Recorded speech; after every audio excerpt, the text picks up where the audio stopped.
Welcome back to the Smart Driving Cars podcast. We appreciate you spending time with us. This edition is made possible by CARTS, the Corporation for Automated Road Transportation Safety, a 501c3 nonprofit dedicated to safe and high-quality mobility for all. I'm Fred Fishkin, along with the Faculty Chair of Autonomous Vehicle Engineering at Princeton University, Alan Kornhauser. Hi, Alan. Hey, good afternoon, Fred. Good afternoon, and joining us from Florida, fresh off of the Florida Automated Vehicle Summit, is Jeff Brandes, former state senator and certainly a leader who's made things happen in Florida. Hi, Jeff. Hey, how are you? Great to be with you. Great having you, Jeff. Thank you. Let's give the audience a bit of your background first, Jeff, before we dive into the summit here. Give us the little bit of an overview short story here. Sure. So I have right out of high school, I joined the Army. I joined the Army 7 days after high school. I spent 11 years in the military, and I spent in Iraq 03-04 with the 101st. I was a transportation officer. I then got out of the military, thought I was going to come back to work for my family business, which they promptly sold. And I ended up deciding to run for office shortly thereafter. Won my first election by just under 1,000 votes and was part of a very talented class where I had to figure out how to rise into the ranks of this really talented class. And I had this idea that there was one big idea in every area of policy, and I wanted to find that. So I had to find a way to quickly go through and find areas of public policy and learn a lot of this stuff as a freshman. And so I started watching TED Talks. It was about a 4-hour drive from my house in St. Petersburg to Tallahassee. And so I would listen to TED Talks the entire way up and the entire way back, and hundreds of TED Talks I got through before I came across Sebastian Thrun's discussion on self-driving cars. And I recognized that this was a big idea. And so I called Google up because they were essentially the only people in the business at the time, and said, hey, I really want to do self-driving cars. And they said no. Called them back 3 weeks later and said, hey, I think this is the big idea. I can't find a bigger idea in transportation policy than this. And I said, so I'm going to do a piece of legislation on it. And I'm sorry if I screw it up, but I'm going forward. They called back 3 days later and they offered me full access to their team. They brought the vehicles down twice. I met all of their engineers and their attorneys that were working on this. And we crafted what was some of the earliest legislation in the country as it relates to the future of mobility. And from there, we've now done 4 iterations of that during my tenure in the legislature.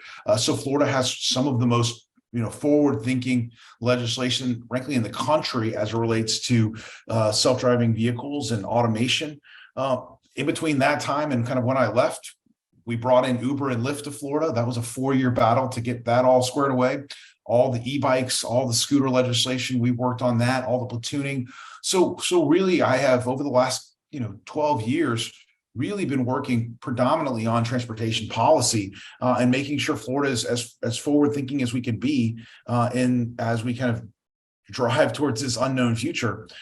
But really, our focus as a policy group has been how should we regulate this policy? Interestingly, when I was in Iraq, I read this book called Capitalism and Freedom by Milton Friedman, and I kind of asked the question to myself, how would Milton Friedman regulate automated vehicles? And so I kind of took that tact and asked that question as I drafted the legislation for Florida. And so I think what he would have done and what Florida did is to use insurance as a regulator model, because what I recognize is no bureaucrat, no politician wants to have to declare a certain vehicle safe. Frankly, states are very ill-equipped at this anyways. They aren't really used to looking at code. They aren't looking at, especially as these individuals in these companies, they update their code sometimes on a daily basis, sometimes hourly during testing. And so nobody wants to have to declare these vehicles safe.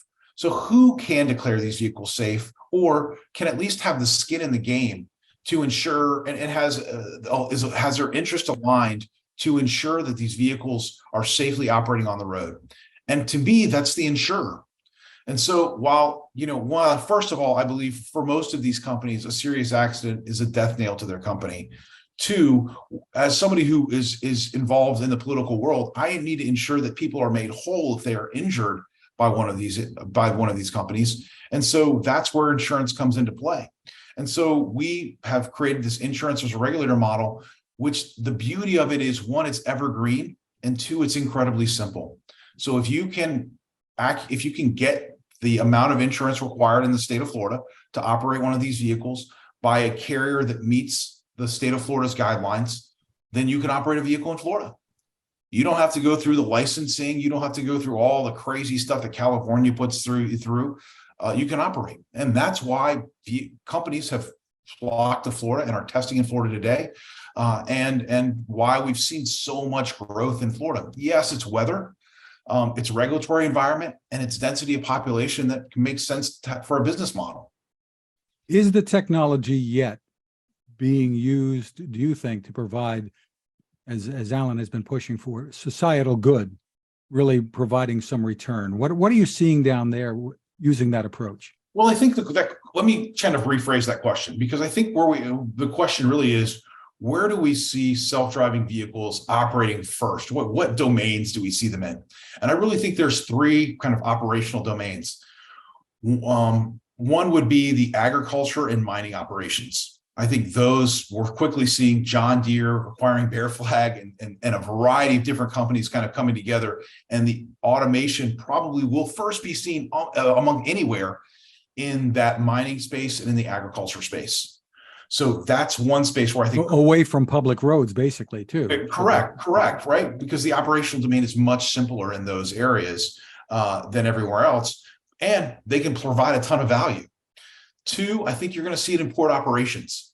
I mean, essentially, the reason that we don't automate our ports today, at least in part, is because the stevedores and the unions that operate in the port operations area really push back on that. In fact, last year I tried to do a automated vehicle summit really with those three kind of areas in mind: with long haul trucking, port operations, and agriculture. And I couldn't find anybody from the ports that was willing to talk on the record about this because of their concern over the unions. So I think port operations will be the second place. And finally, I think you're going to see it in long haul trucking.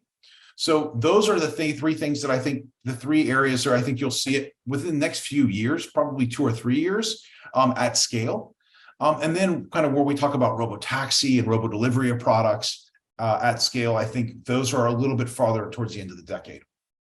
So this was the 10th annual Florida Automated Vehicle Summit. Alan was down there too.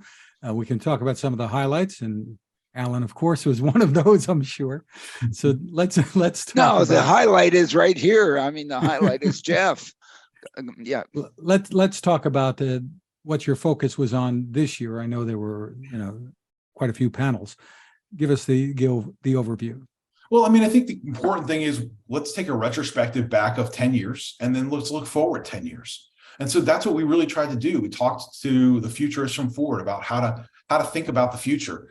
We talked to Brad Templeton, who always provides a lot of color and really challenges leaders to think about how to design. And so what I asked Brad to do was think about, what we should be talking to states and engineers about how they design their infrastructure.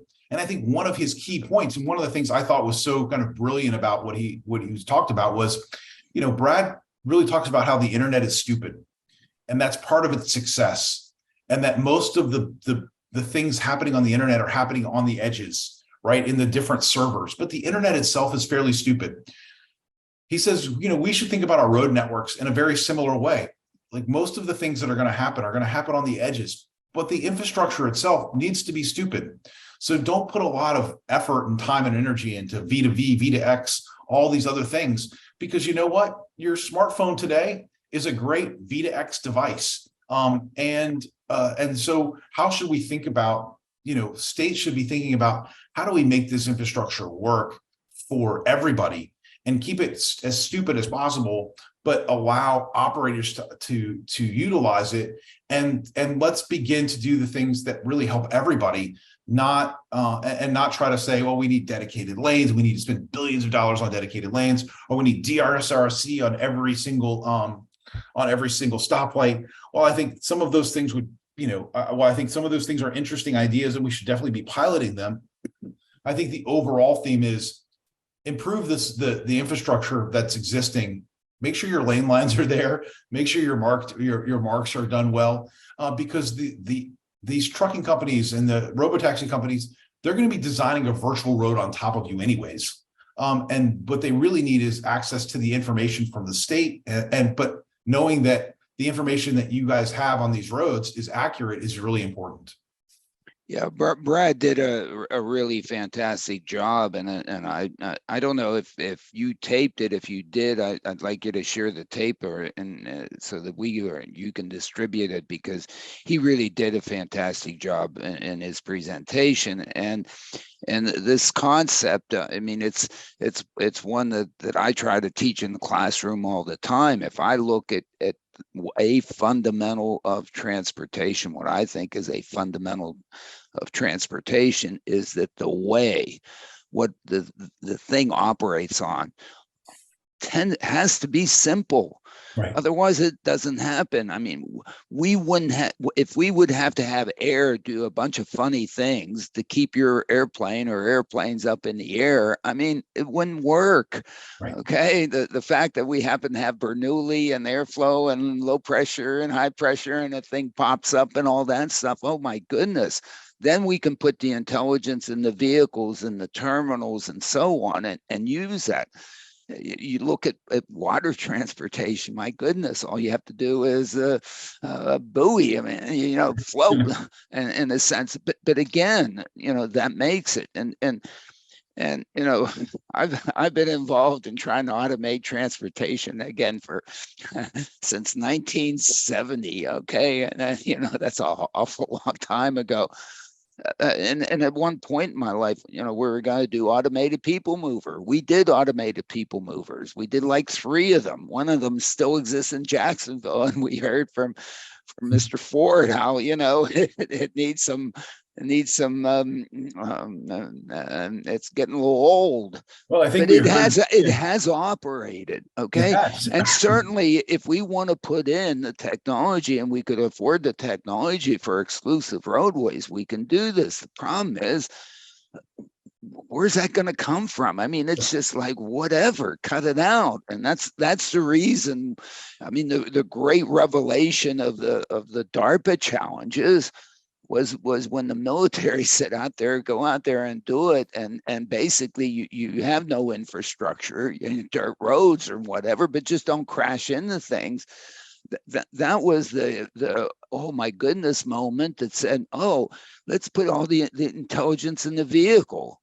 Then we can maybe do a Steve Jobs things of get a garage, get it to work in one vehicle, and then replicate the sucker, which really has been Google's concept from the beginning. Right. They said, geez, let's put a ton of effort into just getting one vehicle to work and then replicate.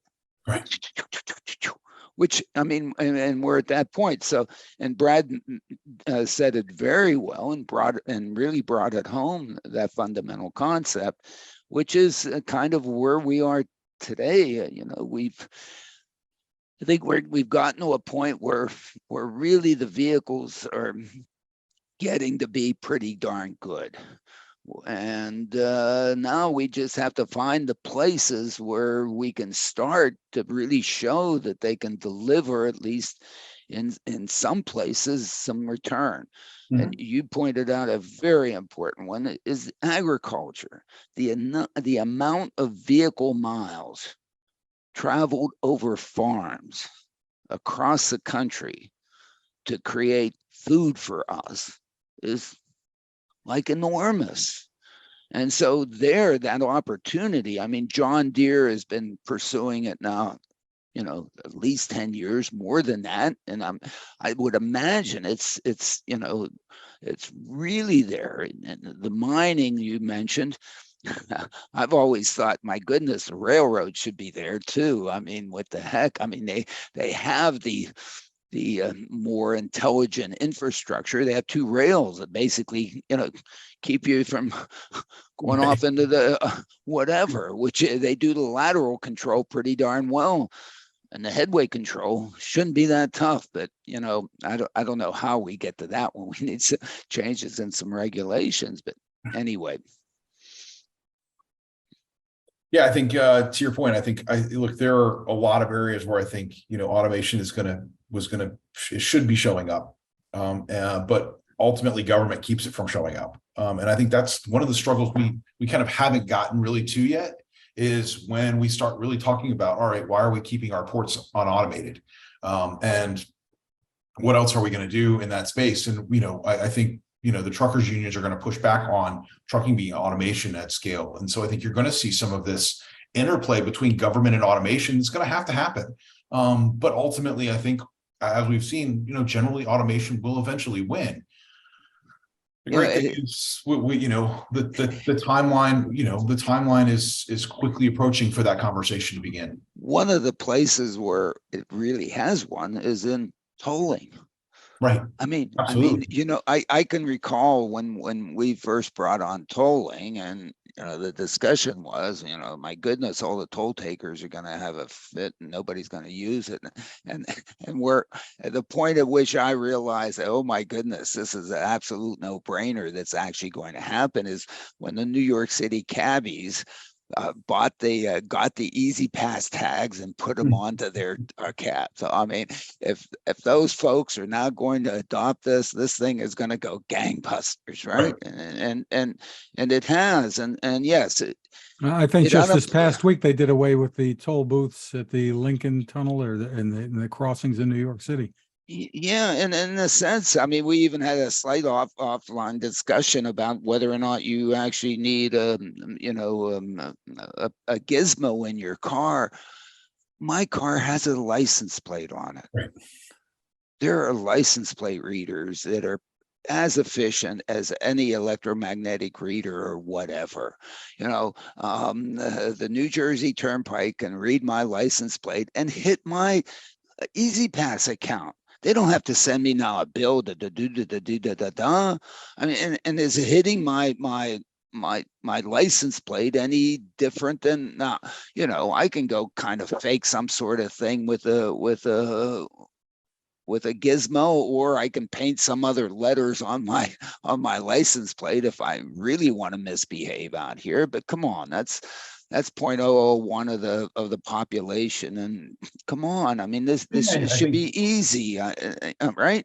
Yeah, I think that's where we're going, right? We took out the toll takers, and now we're taking out the chips that because why do we need the battery? Why the battery goes down? We've got to go out and replace it. It takes time. Right. We've got license plates. I got from Delaware River Port Authority, whatever, 2 fines because they didn't read my Easy Pass thing, because who knows what, and argued with them, fine, and sent them the money. But I really I have a license plate, right? Aren't it? And that I need to have that so that I follow the rules, and if I don't, then I'm made to pay.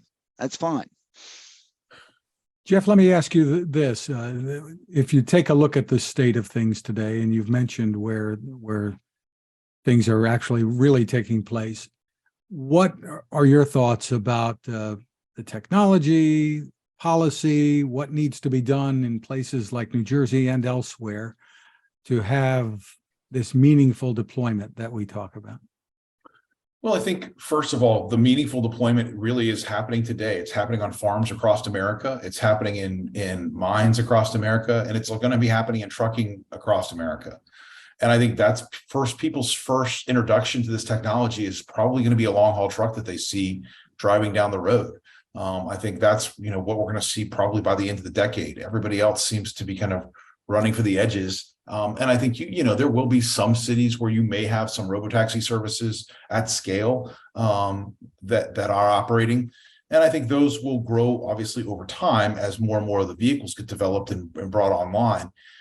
But if you're going to take on a city like Tampa Bay or Orlando or Miami, you got to come with 10,000 vehicles, and it takes a little while to produce 10,000 vehicles and to test 10,000 vehicles, and then so it's one of those things where it's going to take time to kind of move into these jurisdictions. But I think like Uber and Lyft, and there may be 1 or 2 other competitors.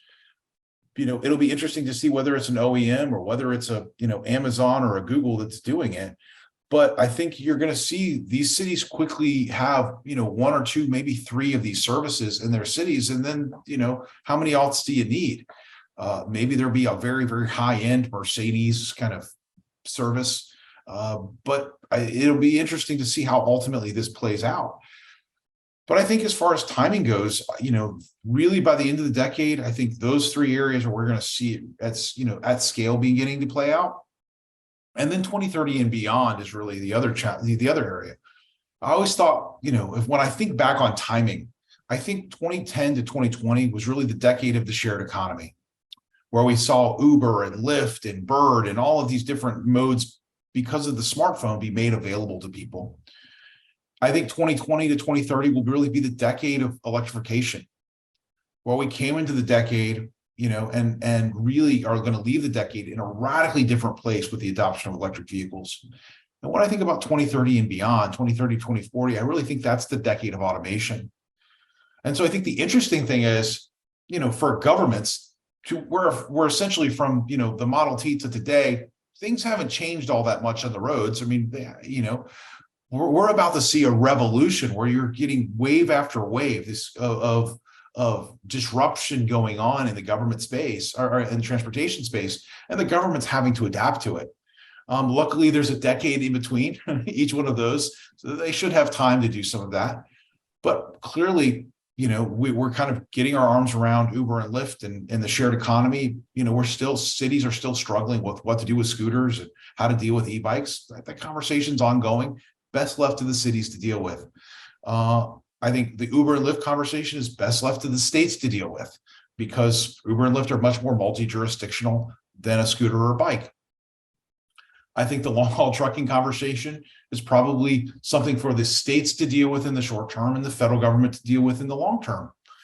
I don't know that anybody needs to deal with the agriculture conversation or the mining conversation, and the ports are going to deal with their own. But and politically, that's going to be a battle that's happening. But I think ultimately, we haven't seen a lot of discussion about this in Congress. I mean, we would call congressional action on automated vehicles glacial if glaciers weren't moving so fast. I mean, it's just amazing to see how slow they've come. But it's largely because politicians like to avoid the tough conversations until they have to happen. And I think, honestly, that was one of the things that came out from both Brad and, frankly, I would argue, from Ford, the futurist at Ford, Cheryl Conley, as part of the discussion, where they said, listen, sometimes you need to make decisions as late as possible because you don't know what lies ahead. And I think that's what's interesting. I think largely what states need to focus on right now is maximizing your options. When I don't know what lies ahead, I try to maximize my options. And I think that's very important for states to think about as we drive towards this automated, connected, shared, and electric future. Well, that's the way I like to live my own personal life. I don't want to make decisions until I have to. I want to prepare myself. Absolutely, it's all in preparation.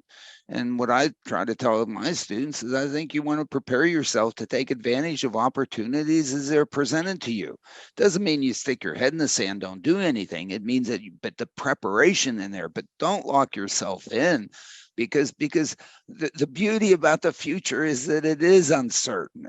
Because if it was certain, we would be totally bored. Okay. I mean, life would not be worth living. I mean, seriously. I mean, if you really think about it, I mean, we wouldn't go to a football game. We wouldn't care whether or not France or who, we'd already know who's going to win tomorrow morning. Okay. I mean, it's almost silly to think about that. But we certainly prepare ourselves and to take advantage at some point. Hey, look, this is an opportunity for us. We can do some good here. That's clear. It becomes clear. Sounds like a perfect segue to ask you, Jeff, about your future. Left office last month. The term limits were the reason for you not being in the state Senate there now. So what are the kinds of things you're thinking about and where you would like to be, whether it's politically or otherwise? Well, right now I'm taking kind of a pause on the political side and not running for any other offices for a while. I've got 4 young kids, and we're going to let them grow up a little bit before I jump back into the the operation of government. But what I do have is these amazing connections that I've built out over the decades, last decade, and frankly, problems that I still think exist that I haven't solved yet. And I still have this passion for solving tough problems at scale. That's always been something that I've really been interested in. And so, this passion for me for these challenges, I think is best kind of dealt with by kind of creating a nonprofit that works on, I'm really interested in these best practices models. But what's the best practice in housing? Listen, I've been doing Tallahassee and being in the legislature for a decade. I couldn't tell you who the affordable housing expert is in Florida. Couldn't tell you.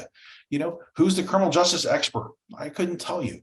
I took a stab at it while I was in the legislature to be housing and transportation and property insurance.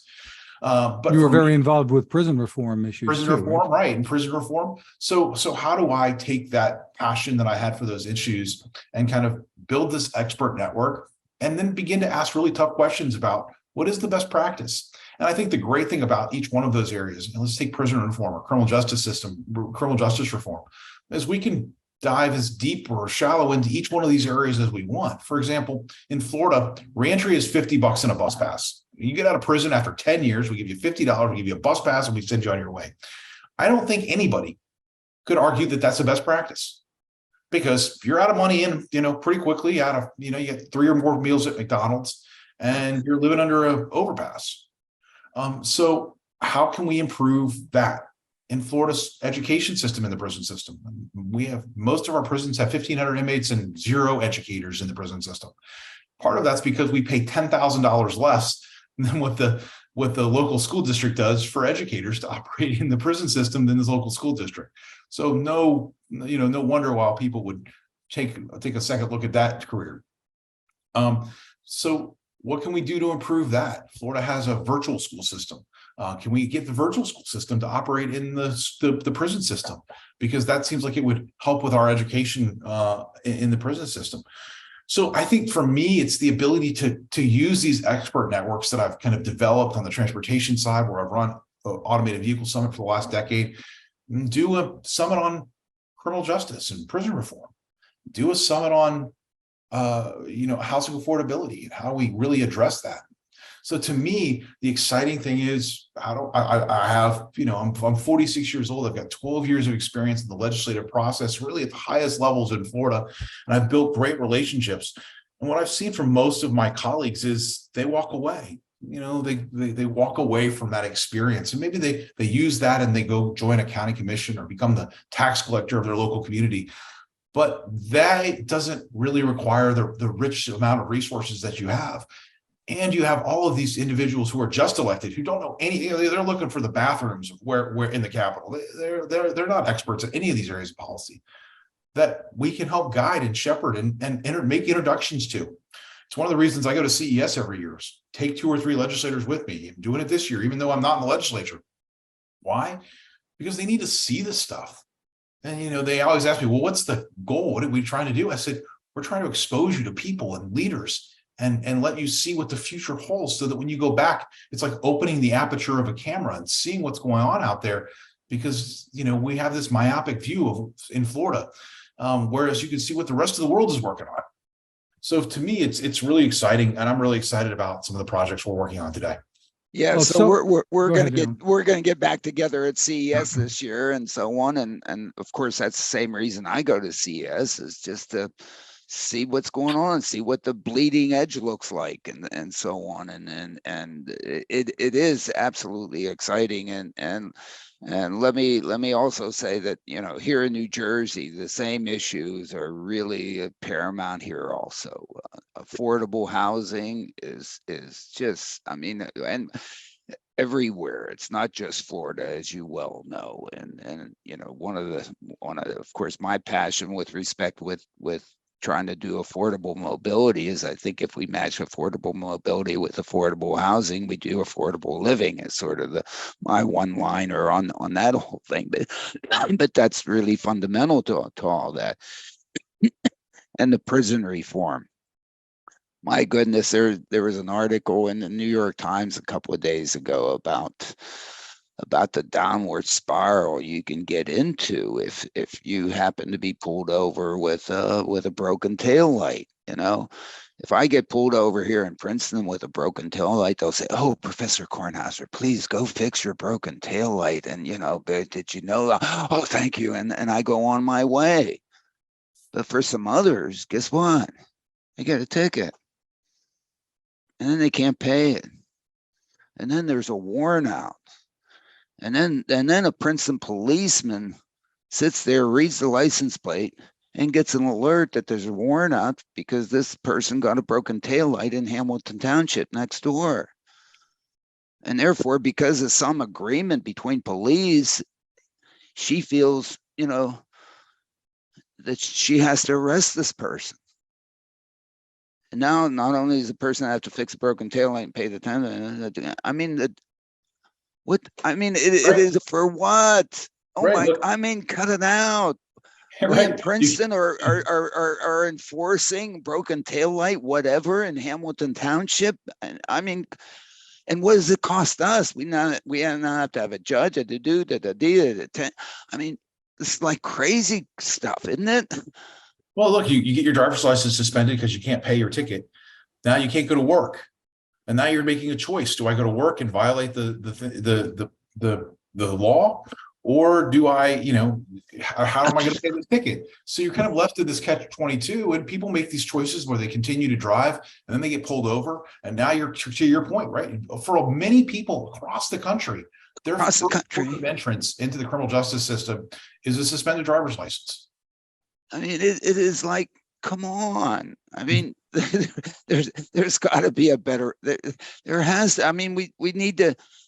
And of course, the worst of it is, again, if it happens to me, guess what? Oh, Professor Kornhauser. Sure. What to do? It's like, well, it's an annoyance. How have we gotten here?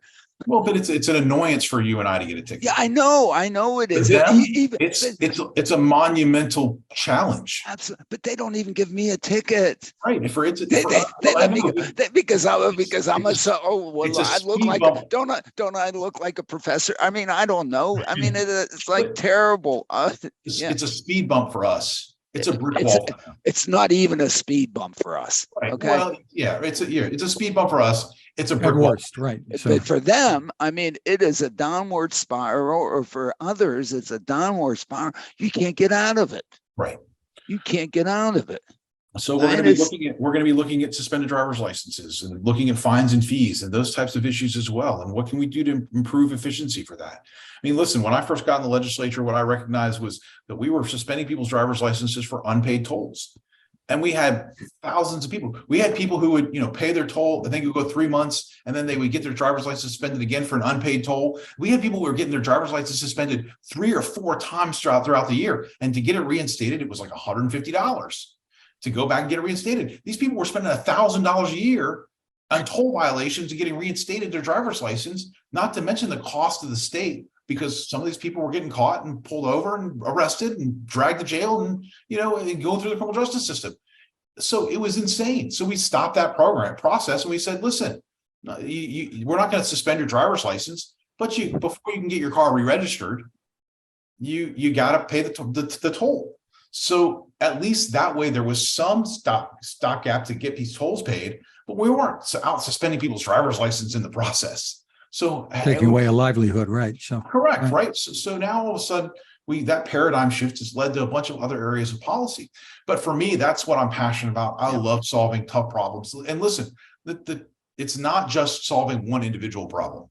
It's solving problems at scale, which is really what government can and should be doing, but all too often fails to do it because of some special interest or somebody has another bright idea. To me, build the expert network, be able to stand behind your work and ask questions that frankly nobody's really asking, and try to improve the lives of the people that I love and my neighbors and my constituents, even though they're no longer my constituents. Well, congratulations, Jeff. Yeah. We're gonna turn to a few headlines from the latest Smart Driving Cars newsletter. Alain, you highlight an opinion piece in the Times, New York Times, headlined, "Once you see the truth about cars, you can't unsee it." And we're Sounds like this is the topic we've been talking about. Yeah, it's a topic right. Yeah. There's a line in this editorial op-ed that reads, for many low-income and minority Americans, automobiles have been turbo-boosted engines of inequality. Yeah, I mean, it for many of us, for most of, thank goodness, most of us, it is a fantastic form of mobility. What it's done to the economy, for us to be able to improve our own lives. But there are some folks that are left behind on this thing, and my goodness, again, if you're poor and you can't afford, your car or a car, or the car you afford, again, has a broken taillight, you can't afford to fix it. My goodness. Well, beyond that, you've pointed out many times on the mobility issue that where public housing projects are built typically are away from everything, so that you do need a car to be able here to in get Princeton, to anything, where's community village, our public, one of our public housing sites. It's out at the end of Bunn Drive. Okay, and what do you have to do? There's not a something there where you can go out and get a quart of milk. You need a car to go get a quart of milk, or have a long walk. I mean, it's and we need to fix that. we need to fix that. Well, I think the important thing and the interesting thing about that article is it's not just cars, right? Listen, you go, if people have bike, helmet laws, and it's disproportionately enforced upon certain groups in certain areas as a stop and frisk model, right? Then all of a sudden you see the similar thing, right? So I think these kind of stories play out in a lot of different ways, and obviously individuals who are struggling, they are, they've got strong headwinds. Yep. Thank you, Jeff. From The Verge, Waymo's driverless robo-taxis are now doing airport trips in Phoenix. Yeah, and well, as you've pointed out before, people who are going to the airport have lots of options. They don't necessarily need a driverless vehicle. Right. I mean, it's kind of nice that, I now have another way to get to the airport, but good. Okay, it's fine. Do it. But my goodness, there are places, the opportunity to be able to provide really good mobility 24/7. That's almost as good as having a car parked outside of your kitchen door, is with this technology, and to be able to deliver it at a cost, deliver it before subsidy that is affordable. Mm-hmm. And to me, that's the low-hanging fruit on this one. Not to give me yet another way I can get to the airport and whatever. And sure, I guess I'll appreciate that it's cheaper or something, or whatever, or something. But my goodness, I don't know. I'm fine. I think overall it's positive. I think, listen, the more places we provide functionality, the better off we're going to be. I remember when Oliver Cameron was running Voyage in the Villages, his number one requested trip that he couldn't provide was to Orlando International Airport. Yeah. And I think, for the largest retirement in the community in the country, it would be a pretty significant service to provide them a trip to the airport, and get those individuals there. So I think, what we're seeing is, I think all of this is positive. And just because it's not going the direction we want it to go right this second, doesn't mean it's not going to get there. Right. Great point. Also from The Verge, Uber Eats will use sidewalk robots to make food deliveries down in Miami, Jeff. Yeah, and I guess that's something that Brad Templeton has been working on, to have these sort of sidewalk robots being able to deliver food. Again, it's a contribution. Yeah, I worked on that law in Florida on personal delivery devices with Starship and other groups that have been working on this technology. So it's exciting to see Florida getting, I think everything's kind of just starting to come to Florida first, or close to first. And we're starting to see what I'm much more interested in than testing is deployments. Yes. And so, when, Argo AI was talking about deployments in Florida, I think now we're seeing Sidewalk Delivery Drone talk about deployments and Neuro talking about deployments. I think to me, that's the thing that matters. You can test anywhere. Yeah. You're making some significant bets when you start talking about deployment. And I guess people can save money too, because I don't think the robot wants a tip, does it? So maybe. And finally, TuSimple will reportedly lay off hundreds, about half of its workforce in the coming week. That's according to the Wall Street Journal, Alan. Yeah. Again, as we discussed, they really didn't say why that deal fell apart, but again, anyway, how many automobile companies existed in the United States in the 10s and 20s? In the 1910s and 20s, there were hundreds of them. There was even Mercer Motor Company with Mercer Runabout and all that stuff. So yeah, it's don't know what to say. But we have deployments, and we do have. I was very impressed at the summit with what the Jacksonville Transit Authority is doing, and really doing in terms of trying to providing mobility and moving the whole personal mobility forward. I was very impressed with that whole segment. And as you've pointed out, Jeff, I suppose there is still a pretty bright near future in using this technology in trucking. Look, I think, there's a lot of these trucking companies that are not aligned with OEMs that are kind of like, I feel like a little bit like Tom Hanks from the movie Terminal, looking for a country. They're looking for somebody to take them on and take them to make them whole, because it's really what they're missing. And I think you're going to see a lot of, and I think the OEMs are just waiting to kind of bottom fish here and let some of these companies kind of run down their cash before they're willing to come out and acquire them. I think TuSimple and some of these other companies will be ultimately acquired by, the Navistars and some of the other large trucking companies around the country. But I think it's just a matter of time for some of them.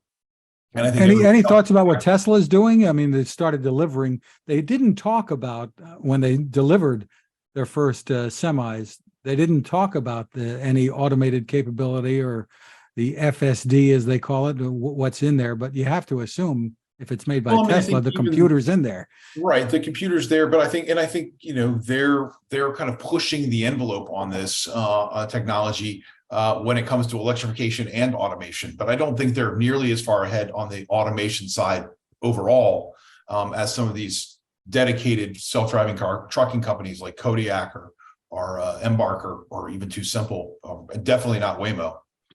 So right, and Aurora also, and if you ask me who's going to be the largest self-driving trucking company in the next 5 years, it's going to be Amazon or Walmart.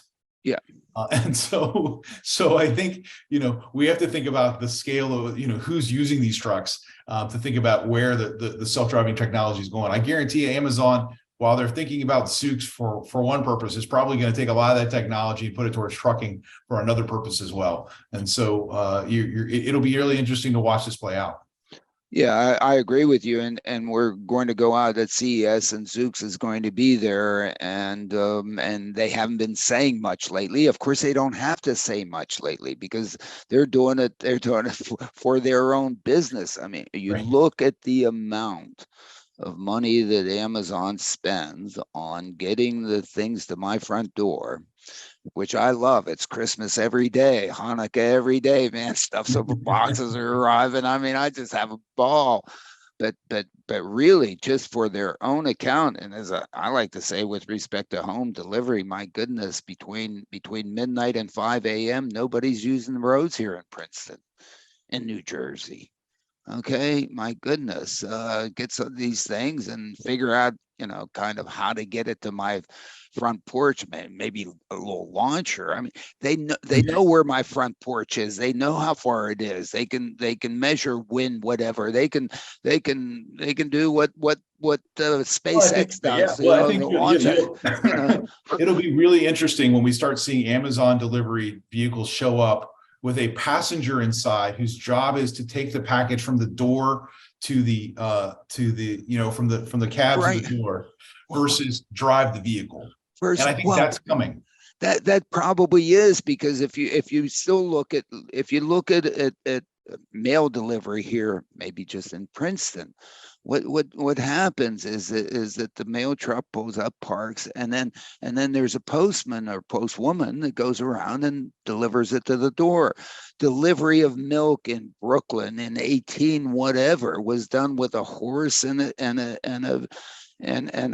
cab for the milk, and the horse knew to move down the road and wait for the whatever. It was trained to be that, while the milk person, put the milk jugs on the stoops and so on. So all that, you can imagine. Amazon, they have folks in there that are Sure. thinking about that. Absolutely, of course, it is. It's very much oriented to improving their bottom line. But I think it's going to be a fascinating turn when the company and the insurance company decide the best place for this person is two things: to deliver the package and to dial 911 if something goes wrong. Yeah, like that's their job. Probably not to drive the vehicle. Don't drive. Yeah. Probably, yeah, and they need a lot of help in that driving, because they should be doing something else as the vehicle is getting there, instead of sitting there to make sure that there isn't a pedestrian and so on and so forth. It is an enormous cognitive load on the person to sit there and look at their whatever. And I mean, who knows? I'm not sure how they're going to solve the last 10-foot issue. I mean, they've tried to get people to give them permission to unlock your front door or unlock your garage and come in to bring the package in. I don't know how many takers they've had for that. I don't think a great many. Most people probably aren't terribly comfortable with that, but there has to be an alternate solution where you're going to put operators for a long time in just the last 10-20 feet space. That is a totally different set of challenges that I don't think we're not seeing anybody really addressing at scale yet, and I don't think that's going to be addressed for decades. So I think frankly the human attendant for that piece is pretty inexpensive on an hourly basis. And so I think what you're going to but as more and more things, groceries, besides all the other products we get, all of this stuff is going towards automation, but that human attendant is going to be there for that last 20 feet for a long time. And it's probably more of a service attendant, a quality of the service, a part of it, as opposed to necessarily the heavy lifting or the driving piece. Again, the amount of capabilities that we have up here allow us to deliver those kinds of things. And as we've seen through the Industrial Revolution and so on and so forth, where's the automation? Where is the steam engine been used? Where is that? Is the leverage this, because we're so limited here, and to use more of this. Right. Well, Jeff, we want to thank you again for joining us. Congratulations on all of the achievements, and we know there's a whole lot more to come. Yeah. Well, thank you so much. And let me tell you, one of my favorite things about FAB is the dinners that we host in the evenings. And I just had a blast sitting down with Professor Kornhauser and Brad Templeton and Jason Eichenfeld from Luminar, and one of the former DOT secretaries from the state of Florida at the back end of our table. And we just had a futuring session even on our own. It was a lot of fun, and a lot of it's one of my favorite nights of the year. Yeah, it is. And Jeff, thank you so very much for all that you've done for the state of Florida and for this. I mean, you've led the creation of these summits. I sort of copied you a little bit in the Princeton summits that I try to put on up here, and certainly learned an enormous amount trying to move some of this in New Jersey and get New Jersey to, be somewhere in this. We have 9 million people plus here. We have 35 million person trips a day that people take in vehicles. That could be assisted here. I don't know what percentage of our our Christmas and Hanukkah presents this year are going to be delivered by and from Amazon or Amazon like or eBay or Etsy or the various others and Macy's and everybody else that's doing that. And You've done such a marvelous job. Thank you. It's been I'm going to continue on the ride with you, man. I'm Great. following in your footsteps here. Well, great. I always love seeing you, and I can't wait to see you in a few weeks at CES. Thanks. Right. Be careful, Jeff. You're going to give politicians a good name. Thank you also to CARTS, the Corporation for Automated Road Transportation Safety, for helping to make this podcast possible. CARTS is a 501c3 nonprofit dedicated to safe and high-quality mobility for all.